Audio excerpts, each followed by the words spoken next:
Tayo po ay nasa ikalawang hakbang ng tunay na kapanganakang muli at ito ay ang pagsisisi. Alalahanin po natin yung apat na hakbang. Ito po ay ang sumampalataya sa Panginoong Jesucristo, nalarawan ng pagtapik sa sanggol, ang magsisi, nalarawan ng pagputol ng pusod ng sanggol, ang pagpapabautismo, nalarawan ng paghuhugas sa sanggol, at ang pagdamit nito nalarawan ng pagtanggap ng banal na Espiritu.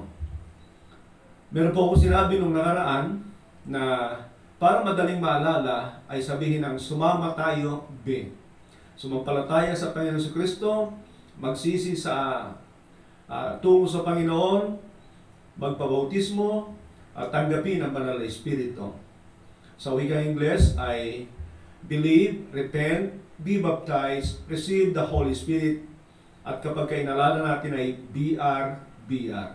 So yan po ay napakadaling maalala. Sa ngayon po ay pag-uusapan natin ang kahalagahan ng pagsisisi sa tunay na kapanganakang muli. Alalahanin natin na napakahalaga ng tamang ebanghelyo upang ang mga sumampalataya ay tunay na magkaroon ng pagsisisi. Kapag mali ang ebanghelyo, kalimitan katulad po ng ating mga napapakinggan sa ating kapanahunan, ay hindi po nangyayari. Ang mga tumanggap sa Panginoon ay nagsisi. So sila po ay nainganyo sa napakaraming maganda na maaaring pakinabang nila sa Panginoon. At yun ang dahilan kaya sila ay tumanggap, kaya sila ay lumapit, dahil meron silang inaakala na pakinabang dito sa kanilang gagawin.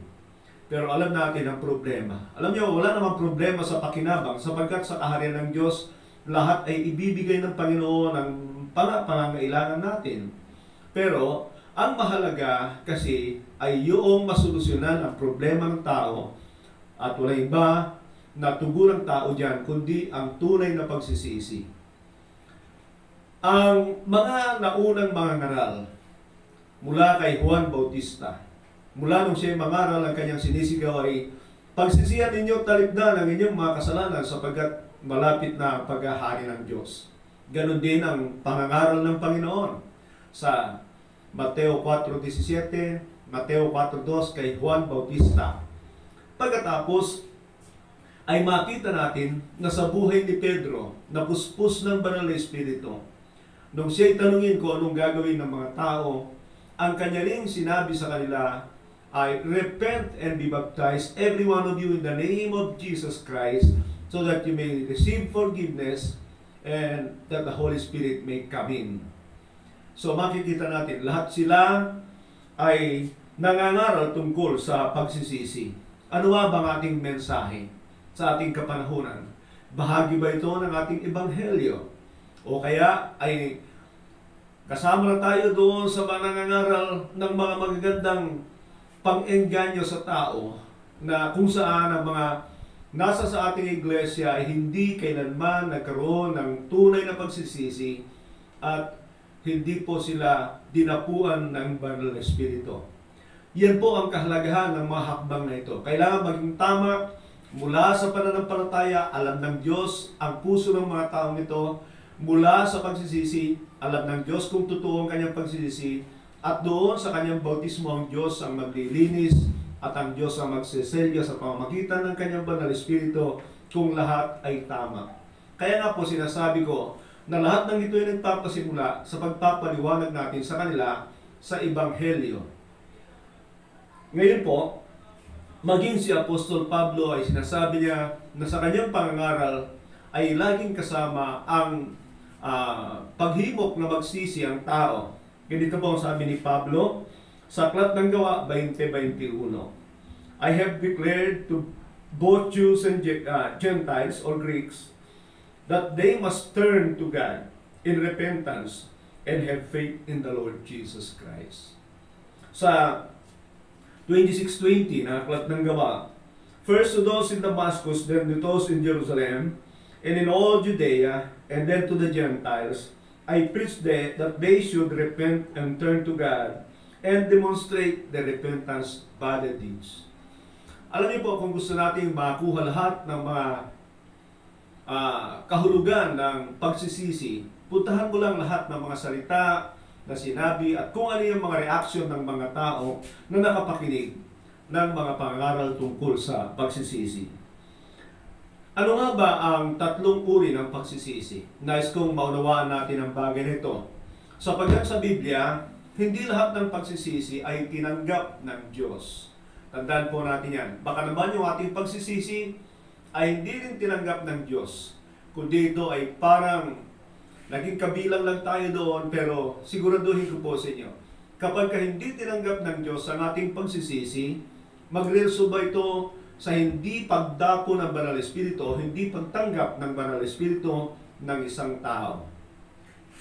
May mga ilang tao na nagsisi sa Biblia, pero makita natin na hindi tunay na pagsisisi. Halimbawa po, nagsisi si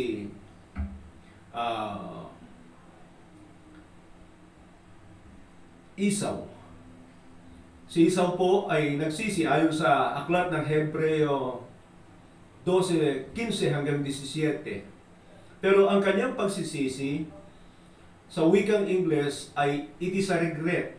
Nanghihinayang lang siya doon sa nawala sa kanya dahil sa kanyang maling hakbang o maling ginawa. So hindi po kalaunan tinanggap ng kanyang ama ang kanyang pagsisisi. Nangangahulugan din na sa Diyos sa hindi tinanggap ang pagsisisi ni Esau, kaya hindi na pa sa kanya ang biyaya na kanyang hinahanap. Maraming ganon, na yun nga ang sabi ko kanina, may mga lumapit sa Panginoon na ang hangad ay hindi talaga para sa ikaayos ng relasyon nila sa Diyos, kundi meron silang hinahanap na biyaya na tila nakapanghihinayang kapag hindi nila makamtan. So yun ang malaking problema kapag lumapit sila sa Panginoon, ang kanilang inaasahan ay pakinabang. Bagamat pakinabang din naman na tayo ay mapawalang sala sa ating mga kasalanan, pero yun nga, iba kasi ang hanap nila sa Panginoon. Malala ko sa aklat ng Lucas 9 na may lumapit sa Panginoon at alam ng Panginoon ang kanyang puso. Sabi ng tao ito, Lord, I will follow you wherever you go. Ang sinagot ng Panginoon, foxes have holes and the birds of the air have nests, but the Son of Man has nothing to lay down his head. Malamang ay nababasa ng Panginoon ang kaisipan ng taong ito na pakinabang ang kanyang hanap na sa halip ay ang tunay na magpaglilingkod sa ng may pag-ibig sa Diyos. So ang unang larawan ng pagsisisi ay regret na hindi tumatanggap ng kapatawaran mula sa Diyos. Yan, nangyari din po yan kay Cain. Siya ay o kaya marahil ay paghihinanakit sa kanyang nagawa laban sa kanyang kapatid. At ganoon din kay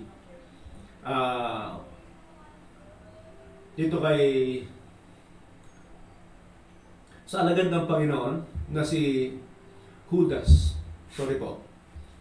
Nangyari din po yun sa kanya na siya ay nagsisi sapagkat yung pera na pinagbentahan niya sa Panginoon ay ibinato niya doon sa mga tao na nagbayad sa kanya. Kaya lang, siya po ay pagkatapos na hindi bumalik sa Diyos, siya ay nagpatiwakal. Siya ay, of course, namatay. So, tinanggap ba siya ng Diyos? Hindi po. Alam natin na sinabi na ng Biblia na he was doomed dahil sa kanyang ginawa. Now, paulit-ulit na makikita natin na napakahalaga ng pagsisisi. Maalala ko ang sabi ng Panginoon sa Lucas 13:3-5 na unless you repent, you too will likewise perish.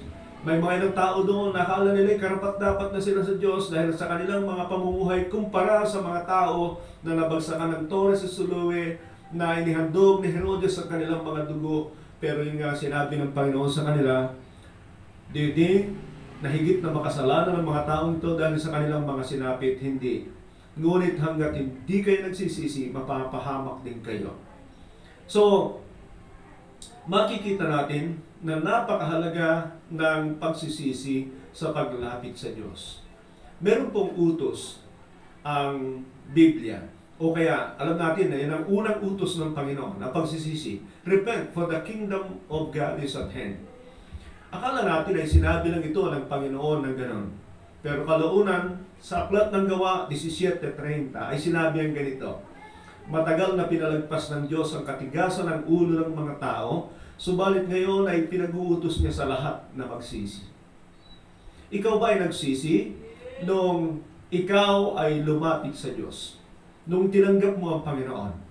At pagkatapos ba noon ay ginawa mo yung mga hakbang na ninanais ng Diyos na gawin mo? Alam niyo, sa tutulan po, galing ako diyan, kaya alam na alam ko yung mga matagal na kaganapan sa Kristyanismo na halos hindi ako nakakapakinig na ganito ang mga hakbang tungo sa kapanganakang muli.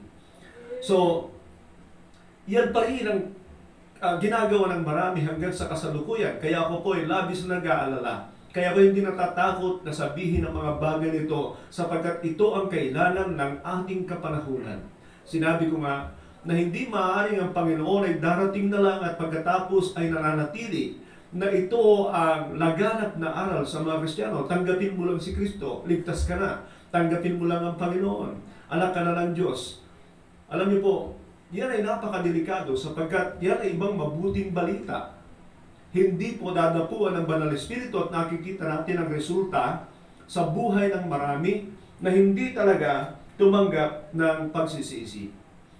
Ang pangalawang yon ay tinatawag ko na remorse. At ang pangatlo ay repentance. Ano bang kaibahan ng regret, remorse, at repentance? Ang repentance ay meron din pong dalawang bagay. Meron tinatawag ang Biblia na worldly repentance at meron ding godly repentance. So basahin ko po sa inyo sa aklat ng 2 Korinto 7:10. Ang sinabing ito tungkol sa dalawang ito na uri ng pagsisisi na hindi tatanggap ng kapatawaran ang isa, ngunit ang isa ay napakahalaga. Sa verse 10, sabi ko rito, godly sorrow brings repentance that leads to salvation. Alalahanin natin ang salvation dito ay pagpapatawad ng Panginoon, having been justified from our sins. Hindi po yan saved from hell. Hindi po yan saved from the punishment of God. It is a salvation from sin. Kapag tayo ay nagsisisi, ay talagang pinapatawad tayo ng Diyos. Hindi naman niya tayo inaalis kaagad doon sa impyerno, kaya ay hindi niya tayo inalis sa kanyang puot. Tayo ay pinatawad niya sa ating mga kasalanan. And that is a salvation, first of all, in the Bible. Now, tuloy ko po. Sabi niya, ulitin ko, godly sorrow brings repentance that leads to salvation and leaves no regret. Hindi ka magsisisi kapag ka makatotohanan ang iyong pagsisisi. But worldly sorrow brings death. Nagdudulot ng kamatayan. Ano ibig sabihin nun? Tila yung dalawa, yung remorse and regret, ay may tuturing na worldly sorrow. Nagkakaroon lang siya ng hinanakit sa kanyang ginawa laban sa kanyang kapatid at nanghihinayang sa nawala sa kanya. Pero hindi siya nagkakaroon ng pagsisisi ng totohanan sa nasirang relasyon niya sa Diyos. And so hindi siya manunumbalik sa Panginoon. That is a godly sorrow when you see that your relationship with God was destroyed because of sin. And you need to take a step para maiayos ang relasyon na yan sa Diyos at walang iba kundi ang aminin sa Kanya ang iyong pagkakasala. Alam niyo po ang totoo, sa Diyos hanggat hindi ka umaamin sa iyong pagkakasala, ay hindi Kanya patatawarin. Kailangan umamin ka. You need to be honest. Makikita natin sa Biblia na mas napakadaling lapitan ng Diyos ang mga honest na tao kaysa doon sa mga relihiyoso. Ang mga relihiyoso na nagpapanggap ay hindi tumatanggap ng kapatawaran. Subalit yung mga umaamin, sila po ay tinatanggap ng Diyos at nilalapitan sila. Now, mahalaga ang pagsisisi. Sa pagsisisi, ang pag-amin at pag-aayos sa nasirang relasyon. Sa ating kapanahunan, kakalimitang ginagawa ng mga tao, sila po ay nagkakaroon ng tinatawag kong general confession. Lord, I admit that I am a sinner. Sino ba hindi nagkasala? Lahat. Pero nais po ng Diyos na tayo ay tumbok talaga natin kung ano yung dapat nating pagsisihan. Ay, yun nga ang nangyayari sa atin, sa ating kapanahunan, kapag nagkakaroon ng altar call, ay ang mga tao ay lumalapit doon na may pagluha. Wala naman kung sinasabi na hindi totoo. Pero ano kaya ang mangyayari pagkatapos nun? Sapagkat makikita naman natin ang katotohanan na napakarami pong halos linggo-linggo ay pupunta sa altar call ng mga preacher, subalit wala pong nangyayari sa kanilang mga buhay. So yan ang malaking isang problema. Makikita natin na isa sa mga pagsisisi na maganda sa Biblia ay katulad ng prodigal son. So yung prodigal son ay grabe talaga ang kanyang ginawa laban sa kanyang ama. Subalit maraming salamat na siya ay nagdusa sapagkat sa kanyang kabigatan sa buhay, nagkaroon siya ng pag-iisip sa kanyang kalalagayan. Naalala niya kung ano ang kanyang buhay sa kanyang ama. At anong kailangan niyang gawin? Nagkaroon siya ng kaisipan, tamang kaisipan, at pagkatapos sabi niya, babalik ako sa bahay ng aking ama. At sasabihin ko sa kanya ganito. So hindi mo na ako kailangan ituring na anak. Tanggapin mo na lang ako bilang isa sa iyong mga alipin. Hindi na ako karapat-dapat. Subalit, ang ama ay naghintay sa kanya na nakita niya na ito'y nanunumbalik na. Hindi tatakwil ng Diyos ang sino mang lalapit sa kanya basta makitaan niya ito ng may katotohanan. Yan po ang isang mensahe ng tinatawag na prodigal son. Naikwento ko sa nakaraan ang tungkol kay Zacchaeus na kung saan sa kanyang buhay ay nakita niya na hindi na maayos ang kanyang relasyon sa Diyos. Yung kanyang kayamanan na hindi na ibibigay ang kasiyahan sa kanya. Kaya't naghanap na sa Diyos ang taong ito. At sa pamamagitan ng kanyang pakikipagtagpo sa Panginoon, makita natin ang totohanang pagsisisi sa kanyang buhay nang ibigay niya sa Panginoon ang kalahati ng kanyang kayamanan upang malamang ay magamit sa kanilang pagmiministeryo. At pagkatapos ay sabi niya, ay babalik ko ng 4 na beses ang sino mang aking nadaya. Nangangahulugan po yan ng tunay na pagsisisi. There is an act of repentance. It's not only remorse. Hindi lang yung sila ay pupunta at lalapit ng paiyak-iyak. Alam niyo po, minsan ay kahit sino siguro, kapag nag-aaltar call na hindi napapansin, na pinapatugtog na rin yung mga instrumento ng mga malulungkot na awitin pagkatapos nag-iiyakan ng mga taong ito, and then iyayakap sila. Wala akong laban doon sa mga pagyakap na yon. Pero bakit mo sineset up ang kanyang kaisipan tungkol sa pagsisisi? Ang pagsisisi dapat ay desisyon ng will sa buhay. Magdidesisyon na ako na ayaw ko na nito. It's a decision of the will. It's not a decision of emotion. Mamaya lang, babalik na naman yan kasi emosyon lang yon. Pareho yan ng revival. Kapag ang revival ay puro emosyon, it's not a decision to stop sinning. It's not a decision to turn away from your sins, ay hindi ka makakaalis.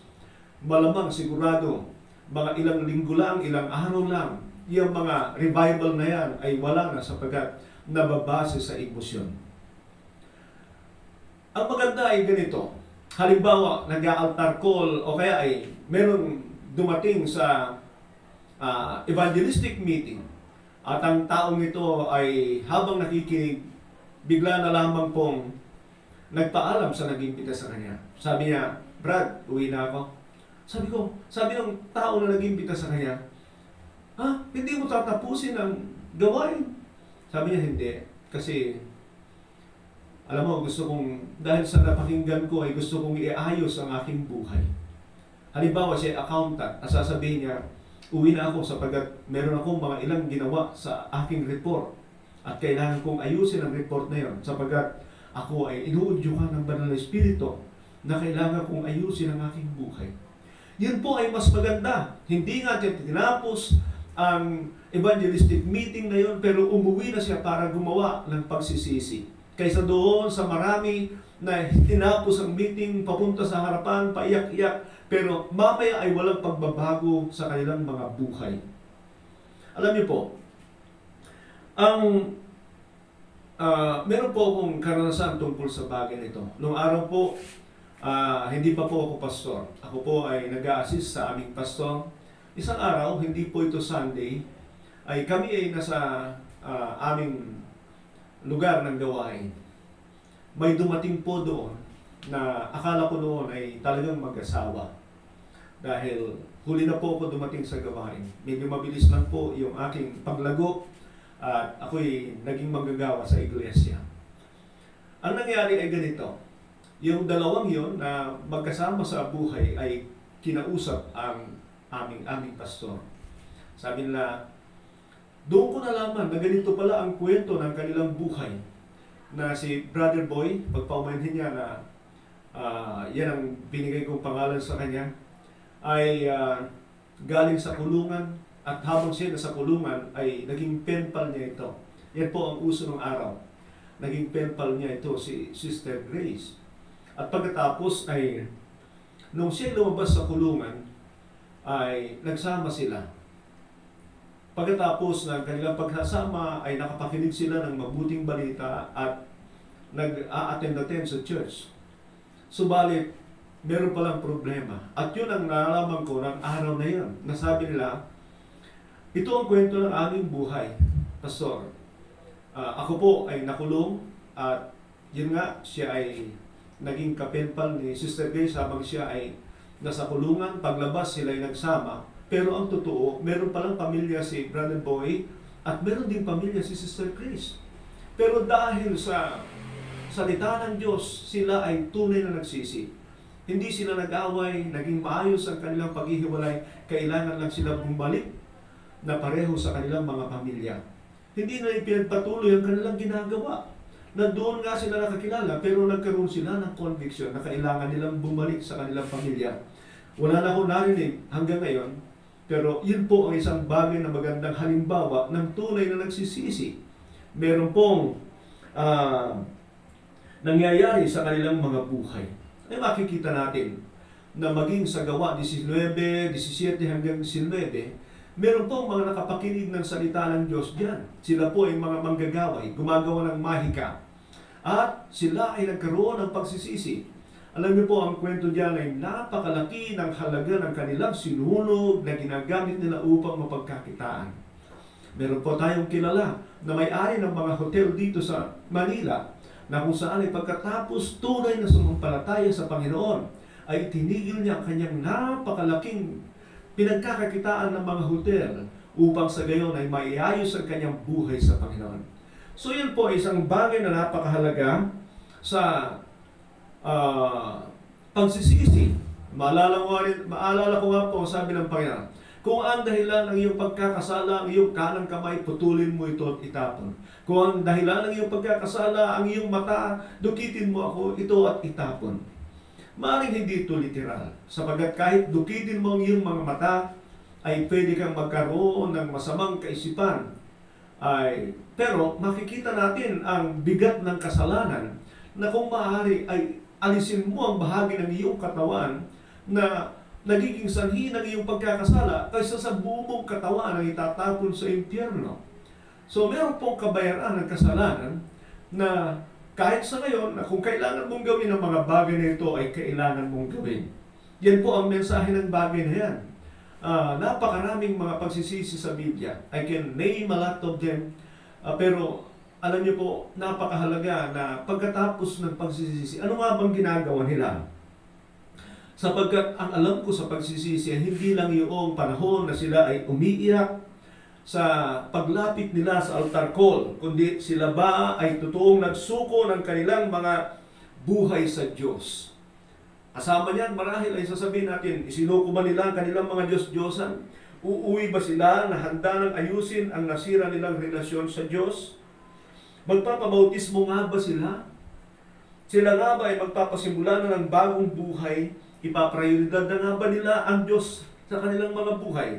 Gagawa na nga ba sila ng mga hakbang para higit na makilala ang Panginoon? Sapagat napakarami ay pagkatapos magsisi, wala namang pagbabago, wala namang ginagawang hakbang upang mayayos ang kanilang relasyon sa Diyos. Wala man lang kailangan itapon sa kanilang buhay. At titigil na nga ba sila, hihiwalay na nga ba sila sa sanhi ng kanilang pagkakasala? Ang mga tanong na yan ay napakahalaga upang makita kung tunay at ganap ang kanilang pagsisisi o pagsisisi ng isang tao. Sabi nga ni Juan Bautista, produce fruit in keeping with repentance. Ano ibig sabihin nun? Okay, remorse, you came here, kayo ay nagsisisi, umuwi na kayo. Magpakita na lang kayo ng tanda na kayo ay nagsisisi. Huwag niyong daanin sa emosyon sapagkat yan ay hindi katanggap-tanggap sa Panginoon. Now, makita natin ang Panginoon na isang lalaki ang kanyang pinagaling doon sa malapit sa pool. Sa John chapter 5 po ang kwentong ito. At alam niyo, ito pong taong ito ay kalaunan ay nakita ng Panginoon at sinabihan ng Panginoon ng taong ito ng ganito, "See, you are well again. Stop sinning or something else. Something worse may happen to you." Sinabi ng Panginoon sa kanya, hindi okay yung una lang. Kailangan makitaan siya ng totoong pagsisisi sa kanyang buhay. It's a process. Ang repentance is a process na kailangan makita sa buhay ng mga tao. Hindi ito yung, sabi ko nga, na papunta-punta sa altar call, pagkatapos paiyak-iyak doon, paluha-luha doon.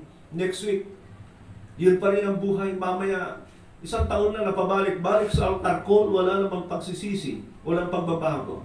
Dahil alam ng Diyos, hindi siya magkakaroon ng puwang para dapuan ng banal na Espiritu. Alam nyo, malala ko yung sinabi ng Panginoon sa babaeng balo na nahuli sa pagkakasala sa John chapter 8. Sabi ng Panginoon sa kanya, "See," sabi niya, "neither do I condemn you. Go and leave your sin no more." Iwanan mo na ang iyong hindi tamang pamumuhay. So, hindi sinabihan ng Panginoon, "You are okay, I have forgiven you." No, ang sabi ng Panginoon, "Well, neither do I condemn you." That's a good news. Pero hindi niya sinabing, okay ka na. No, sabi ng Panginoon, leave your sin, live your life of sin. Iwanan mo na ang iyong buhay ng pagkakasala. So, yan po ang mensahe sa atin tungkol sa pagsisisi. Alam niyo po, sa totoo lang, sa panahon na napakataas ng emosyon ng mga tao, talagang parang kaya na nilang ibigay lahat. Gusto na nilang ibigay lahat. Pagka tinanong mo nga yung mga yan, sino ito handang mamatay para sa Panginoon? Lahat magtataasan ng kamay. Pero tanungin mo sa panahon na sila ay walang kaimo-emosyon, sino ito ang handang mabuhay para sa Panginoon? Halos walang nagtataas ng kamay. Sila ay nadadala lang ng kanilang mga emosyon. Yan po ang tanong ko kahit sa inyo po. Ikaw ba ay handang mamatay para sa Panginoon? Handa ka bang mabuhay para sa Kanya? Alam niyo ang totoo, hindi ka handang mabuhay, hindi ka handang mamatay sa Panginoon kung hindi ka handang mabuhay sa Kanya. Wala pong challenge sa ngayon sa atin na kamatayan dito sa Pilipinas. Ang challenge natin ngayon ay mabuhay ng tama sa mata ng Diyos. And that is your challenge today. I challenge you. Kung ikaw ay handang mamatay, patunayan mo yan sa pamamagitan ng handang mamatay sa iyong sariling kagustuhan at mabuhay ka para sa Panginoon. Ang katotohanan ay sa araw na pagkatagpo natin sa Panginoon, we call that an encounter. Nais ng Diyos na bagong nilalang ka pagkatapos. Pag nangyari talaga sa iyo ang mga hakbang na ito, ginawa ng Diyos ang kanyang parte, gawin mo ang iyong parte, at makikita mo tunay na magkaroon ng pagbabago. Kailangan mabago ang ating kaisipan, kailangan mabago ang ating mga pananalita, kailangan mabago ang ating mga gawa. Makikita po lahat yan sa kabuuan ng ating pamumuhay. And if you're taught must have to be changed. Kailangan mabago yan. Ano ba ang laman ng iyong kaisipan? Sapagkat dyan po nagmumula ang kasalanan. Mapoproseso po yan. This is the battleground. Everything we see, everything we hear, everything we smell, dadaan yan sa ating kaisipan. And napaprocess doon, pag ito ay nakarating sa ating puso, it becomes an action. Pero kailangan lagyan natin, punuin natin ng katotohanan ng ating kaisipan. Mahalaga po sa buhay natin ang bagay na yan. So, a change of action is very important in repentance. It is impossible for you na ikaw ay nagsisi pagkatapos yung bagay na nakakasira sa relasyon mo sa Diyos ay hindi mo iniiwanan. Totohanan po, nakakakita ko ng marami sa ngayon na they would go to church kapag tinugtugan sila ng mga malulungkot na pagkatapos pagurin, ay sila po ay umiiyak-iyak. Pagkatapos ng pag-uwi, balik sila sa mga dati nilang buhay. And malala ko po ito. Ito po ay makatotohanan, no? Malala ko sa mga youth camp ng araw. And there are songs that, hold me close, let your love surround me. Nakita ko doon yung mga mag-boyfriend, girlfriend na hindi naman kasal, bakit nagyayakapan? And they are very emotional doing that. Wow. So, be careful with emotion. When times of repentance is needed, you need to have a will. Yung talagang desisyon mo na gawin ito sa iyong buhay. Now, meron pong isang bagay na pinagdidibatihan ng marami dito, na ang pagsisisi daw ay galing sa Diyos. So hindi mo kaya yan kasi ikaw ay patay, hindi mo kaya magsisi. Alam niyo po, huwag tayong diretsahan ganon. Kasi bakit pa ipag-uutos ng Panginoon kung siya pala ang maggagawa? So everything in the Bible ay talagang ipinag-uutos niya. Alam natin na isa yan sa utos ng Panginoon. Hindi niya sinabi sa mga tao kung siya pala ang gagawa. God will give you repentance. Deal with repentance. No, ang ibig kasing sabihin nun ay gagawin natin yung ating parte pero kapos pa rin sa Panginoon. Halimbawa, pag sumampalataya tayo sa Diyos, malamang ay nandito lang. Pero sa biyaya ng Panginoon ay aabutin niya tayo para iabot tayo doon sa kanyang standard. So yun ang pananampalataya natin. We have that small belief, small faith in God. But by His grace, ay tinanggap niya tayo at tutulungan niya tayong maubot yung kanyang standard. Sa pagsisisi, naalala mo ba lahat ng kasalanan mo? Kaya mo bang alalahanin lahat ng mga ginagawa mo sa point na yan? Hindi. Pero nandun ang puso mo, Lord, I wanna change. I believe I am a sinner.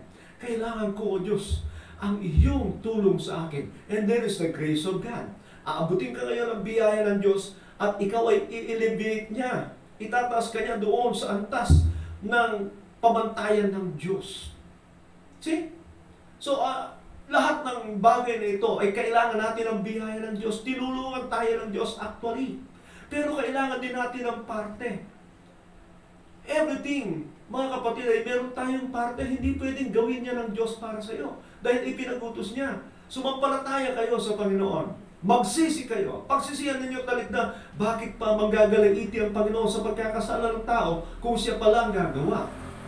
At yan ang katotohanan. Ipinag-uutos niya ang pagsisisi. You need to have a remorse. You need to have to repent from your sin.